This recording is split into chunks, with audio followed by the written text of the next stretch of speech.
Hello everyone, welcome again to Interpreting Tradition, those of you who return and those of you new ones. I'm going to deal with two issues today, bringing together what is happening in the political realm and in the religious or church, specifically what is happening in the Catholic Church.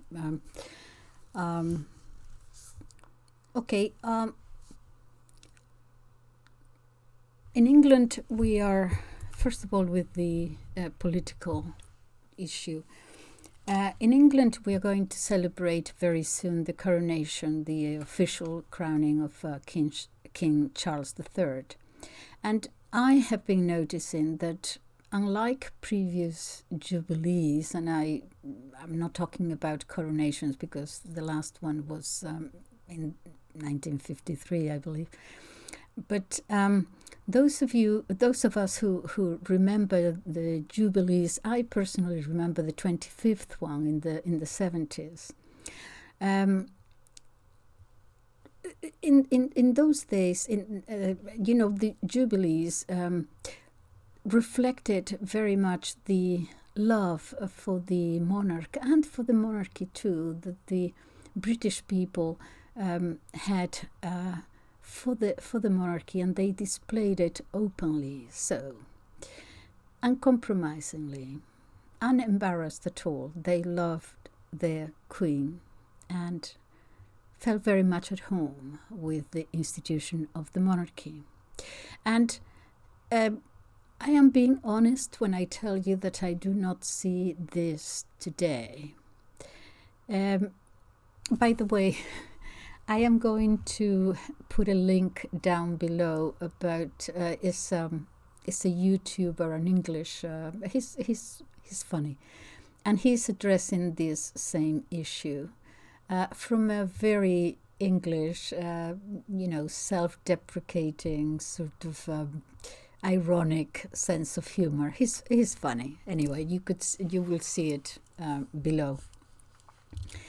But excuse me. I also feel this disconnect, this disenchantment, and I have my reasons for this. I think that people's disinterest, or as I said, it could be disenchantment with the monarchy, reflects a speechless suffering. Speechless because sometimes you are censored if you display some sort of opposition to what is going on in politics. Now, many things have happened since the 70s, to do with the royal family and so on, of course. But still in all, I think that the British people's instinctive love for the monarchy has been eroded, really. I think this is evident. It may not be a permanent one. I don't think it is. This identification with the monarchy could be easily recovered or renewed or reestablished in some way. But the problem seems to me, at any rate, that the problem of identification is unfortunately with the king himself, who seems to be, to many people's eyes, and I don't think, most people are exaggerating, but perceptions are real, and he seems to be a major proponent of the globalist agenda, and you could argue that it's more than the perception. I mean, he himself has spoken openly, hasn't he, about the climate change agenda and so on. So it's not that people are against preserving the environment or anything like that. I mean, his father, the late Prince Philip, was also an environmentalist, but it was sort of in the old-fashioned, preservationist, the Sierra Club and so on. But was a different thing. The present king has actively spoken about this climate change agenda and so on. So it seems that the disconnection comes from the fact that people, rightly or wrongly, see him as not so much part of them, but part of another power or governance, global governance, that he might be associated with. In other words, there is a disconnect there, a break, and they don't see him as representing them. I don't know. It's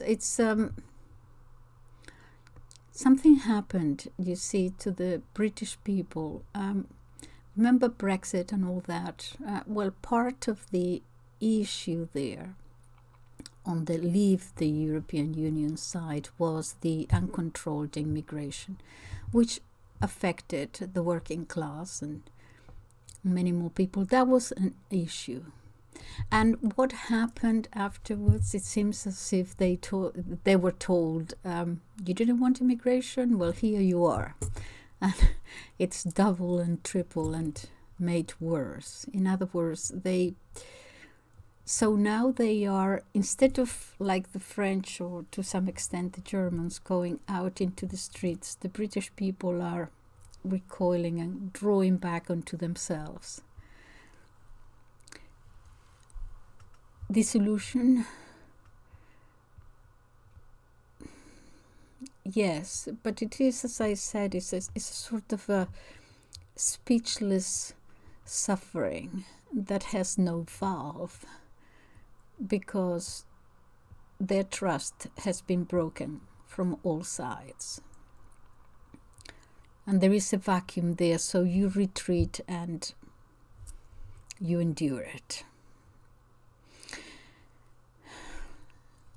This is one of the reasons, I think, that why you don't see people in the streets getting ready for the coronation and all the flags everywhere. I don't see them anywhere where I live. Anyway, that is the political side. I want to address, I can't do anything about that. I can't do anything about the church either, but I can talk more openly. I don't even know that anymore, openly about it. But I want to address the not so much the Pope anymore. I have dealt with that in other videos. But the passivity of some of the cardinals and the bishops about what is happening, because we feel the same thing in the church. Now, I know that some of you are going to find this perhaps distressing, or you think perhaps it's just an attack on the church. It's not like that. It's just trying to express what I feel about it. And now,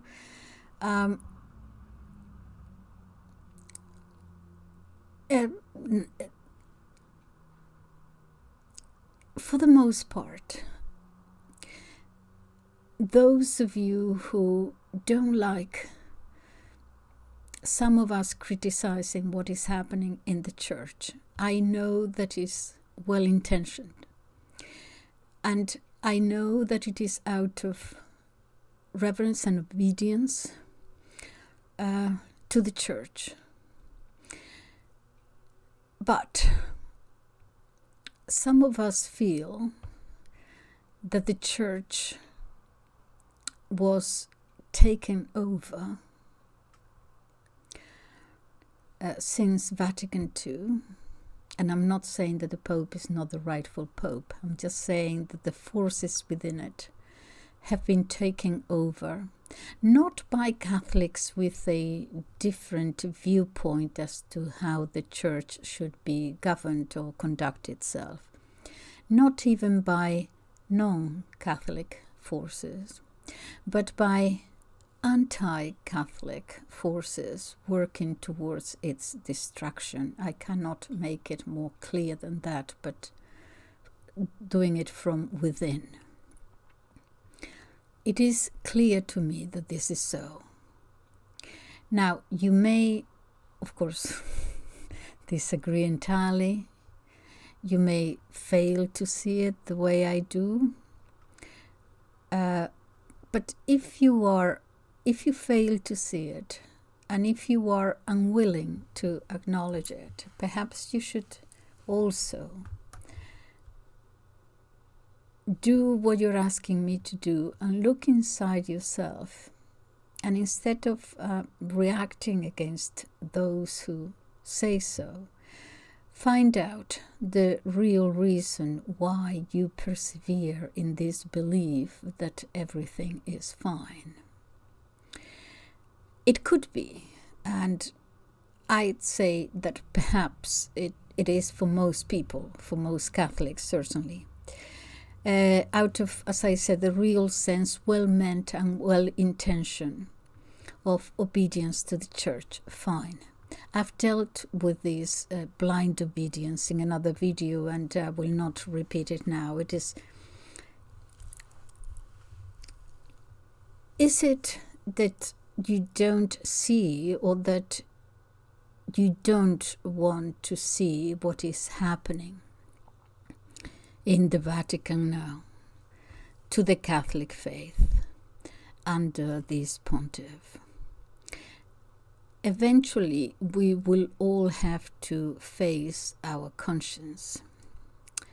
Me, mine, and you, yours. And the question that we'll have to answer is your obedience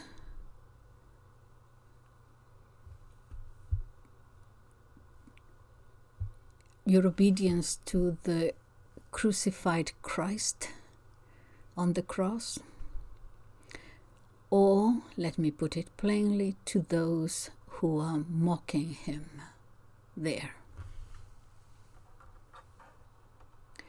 Now,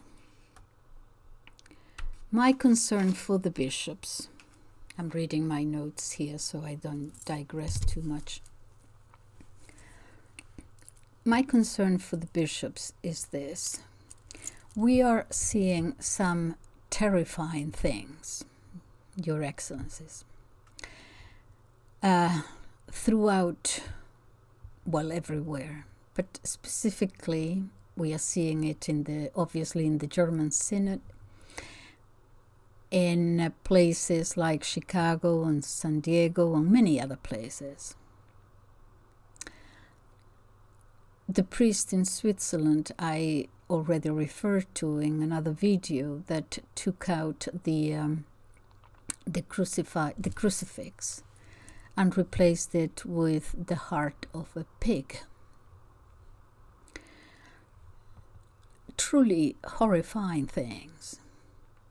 And the Vatican silent, only concerned, it seems, with defrogging priests who are involved perhaps in pro-life organizations, against priests who are celebrating the liturgy of 2,000 years. Those are the outsiders to the Vatican. While we see the Pachamamas, idols, pagan idols, and the Church of France is there in Abu Dhabi now. This is the first time. Some other commentators pointed out that it is the first time that the church is named after someone who's still alive and not even a saint. Anyway, so what we see, except for a few exceptions, most of the Catholics and bishops are silent. And this is what I want to address, because I see a one world governance politic and one global church. And this seems to be to where the church wants to go. Now, for the bishops who are silent, some of them are active, of course, on both sides, pro and against. Most of them, it would appear to me, are silent. Now, do they fear chastisement by the Vatican? Do they fear their careers, as it were, as if they were politicians, castigated, ruined? Do they fear ridicule? There are some who do not fear this ridicule or this chastisement, but stand up as decent people do and feel disgusted at what is happening. But this majority of silent bishops, it would appear they have all been stewed to a mush. Most of them, practically all of them, placid to the point of idiocy almost. A few have gone further. Well, let me just say, they either feel that their time to speak has not yet arrived, or it has already passed, I don't know, and it is too late. Something happened here with the camera, I don't know. I'll continue. Let me just see, something has come up here. Okay, I think I'm still on. All right. And some are unable to distinguish or face the painted lie and distinguish it from the pale, unpainted truth. They have obviously decided or were educated not to be gladiators in the arena, but peaceful spectators for the battle. And sometimes they can even make a speech or a sermon using some fragments and scraps of ideas. But a few have gone further than this. The ones actively promoting these changes in the Catholic Church. First, by attacking its liturgy, which is the armor of the faith, and those who have been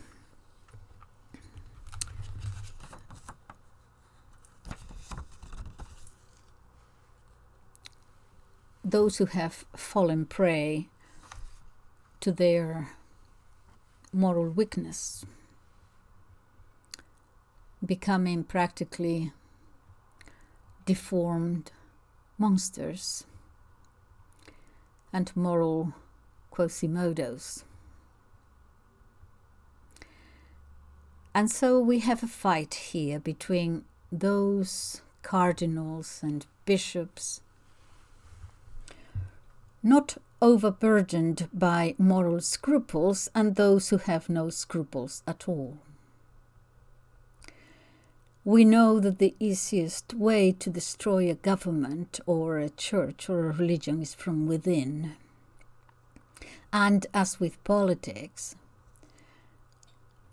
they may think that they're provoking terror and fear. What they are provoking is horror. It has different outcomes at the end. And the problem is that these depraved individuals are forcing it on us.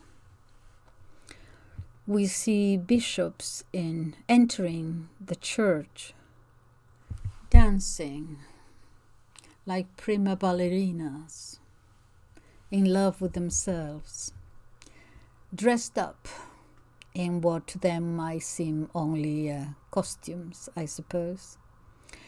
So self-assured, watching themselves as the center of attention, self-satisfied in their Raphaelite princely magnificence. Inside, to me, however, they all look like barber assistants. With their motto, "We prefer neither to judge nor to convert."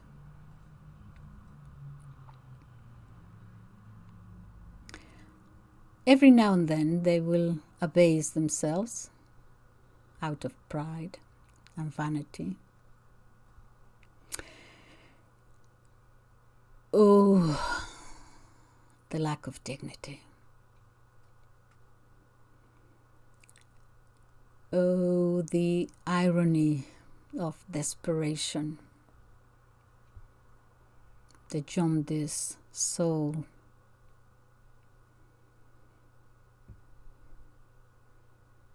Exhausted, they seem, not by too much work, but by excess of dissipation.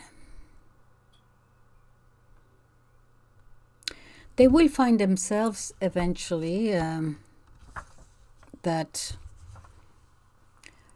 if I can paraphrase, I think it was Hermann Hesse in the 50s, something like that, he says, even though they are mutineers, they will prove to be feeble mutineers, unable at the end to sustain their mutiny. And again, to paraphrase Hesse, he said, I am paraphrasing him. He said, Jesus Christ, in order to found his religion, was crucified and rose again. And I suggest to the pontiff and the bishops and cardinals who follow in this new anti-Catholic religion that they do as much. Thank you for listening.